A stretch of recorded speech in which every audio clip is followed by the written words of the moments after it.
Masasaksihan niyo sa video na ito ang bayahe ko mula Manila hanggang Bicol, at kung magkano na ang pamasahe ngayon, at kung gaano tumagal ang bayahe, at kung ano ang serbisyo ng Arimbi sa kanilang mga pasahero. Tara samahan niyo ko.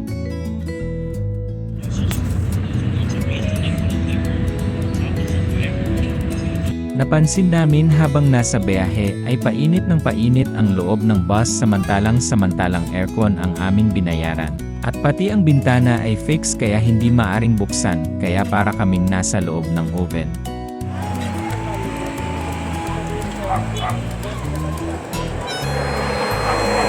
Pang-5 beses na kaming nasiraan sa aming biyahe, at pati ang gulong ay grabe sa pagkaplat, halos patag na ang gulong. Hindi ko alam kung bakit binabiyahe pa ang ganitong bus. Dapat sa terminal pa lang na-check na ang full function ng bus para wala ng ganitong abala. Tignan niyo ang itsura ko dyan, parang basang bitlog pawis na pawis dahil sa microwave na bus na ito. Kaya po kami sumakay sa aircon para po komportable kami sa biyahe. Masarap matulog kasi presko dahil sa aircon, dahil matagal-tagal din ang biyahe mula Manila hanggang Bicol tapos kinalaunan ganito.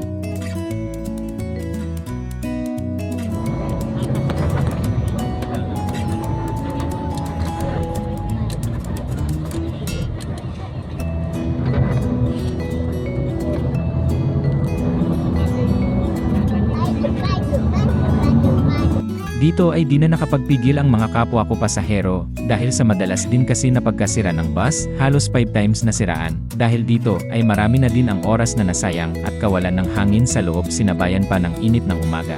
Kaya di na nakapagpigil ang mga pasahero. Antay na lang kayo. Hindi kayo willing mag-antay, pwede sana kayo masakay. Sabi ko po, i-refund nila yung pang-ordinary na. Kaya nga po i-refund na. Settle na ba kayo? Okay na I-refund, pero kukuha na nila ng kapalit sa bus. Yun nga. Ha? Yung, di ba kami? Di ba po kami sa Luna? Sila na lang.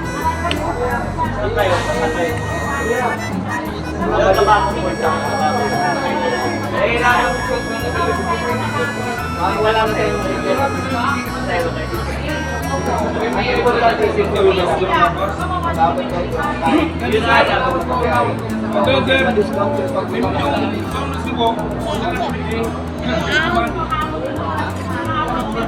Ano oras?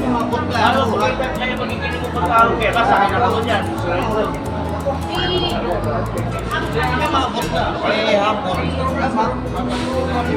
Ano na lang, tika ma'am. Kahit iba na na lang tayo. Wala na tayo. At habang nagtatalo-talo sila ay may napansin ako sa aking bus ticket, kaya tinanong ko ang ibang pasahero na bababa din ng Baaw kung magkano siningil sa kanila. At yun nalaman ko na 1,100 ang nasa ticket naming lahat, pero 1,500 ang aming binayad. Wali-wali lang may binayad ko kasi nagbayad ka kung ganito sa nag-aliti. Pare-pares. Pare-pares pa. Pagkasay pa ng tricycle. Pare-pares lang ng ticket eh. Ganyan din sa'yo kaya, di ba? Parehas na lang. Pare-pares. Pare-pares ang ano. Pinagkasabi na doon sa daan. 1.5 yung singil pero 1.1 lang nakalagay. Sir, dito na kayo sir. Sir. At nang nasa Naga-terminal na kami ay nag-transfer kami ng bus, pero this time may aircon na, pero ganun din malapit na lang din. At ang oras nang dumating ako sa Baaw ay 12:30 PM ng tanghali.